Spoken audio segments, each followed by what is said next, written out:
Anyone with any social media account has most likely come across the phrase "All eyes on Rafah." But what's the story behind this slogan? Hi, you're watching Northern Talks, and today we'll be talking about the global outrage that has emerged due to the strikes at Rafah. Rafah is situated in the far south of Gaza Strip.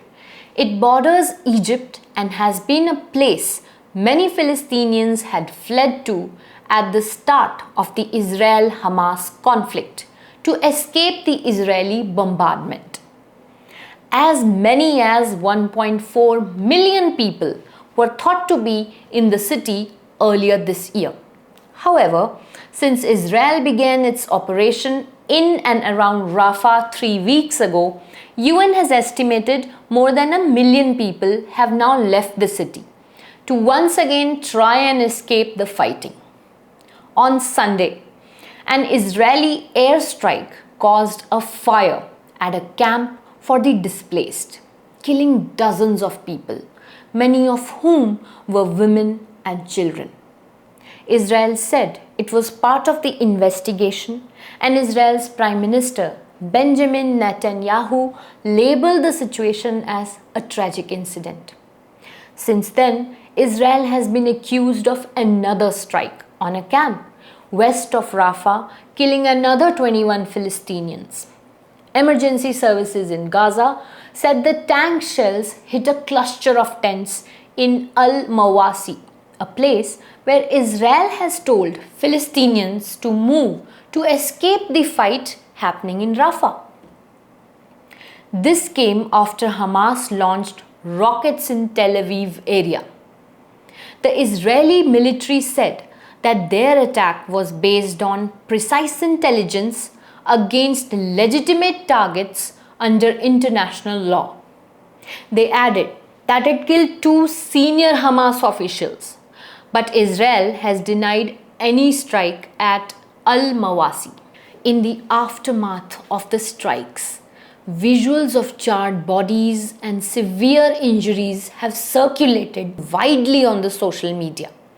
An image bearing the text "All eyes on Rafah" has become a focal point for activists and humanitarian groups, highlighting the plight of people living in cramped refugee camps without adequate humanitarian aid.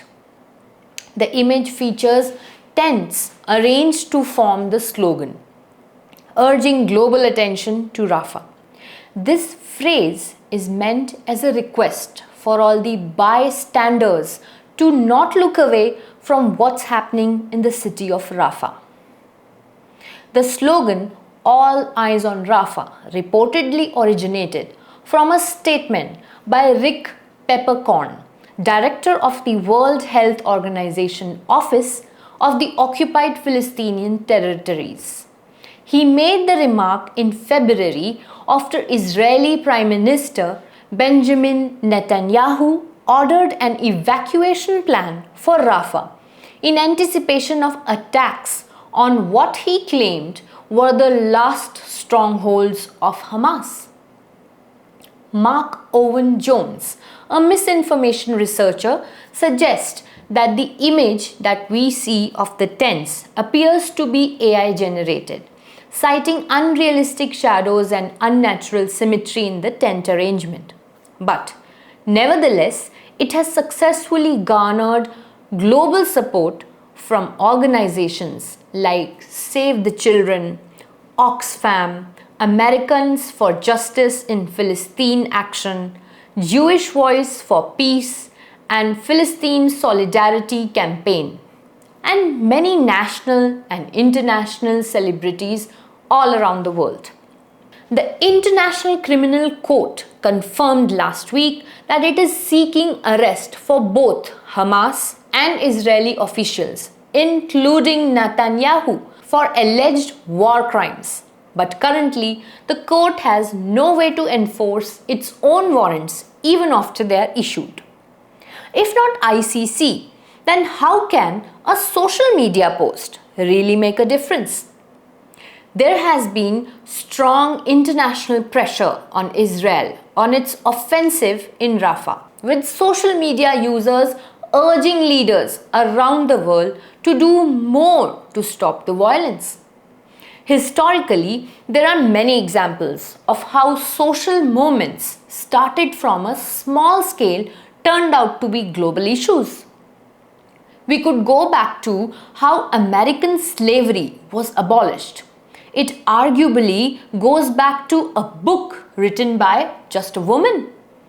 You can also look at Black Lives Matter, climate change, Greta Thunberg, and Ukraine support as the recent examples.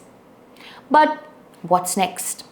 Well, with months of start and stop negotiations between both the sides and delegations from Hamas and Israel meeting in Egypt for a failed attempt at mediation for ceasefire, attack on Rafah only has resulted in intensifying the war between the two and has left very less room for the hope of peace to be back on the cards.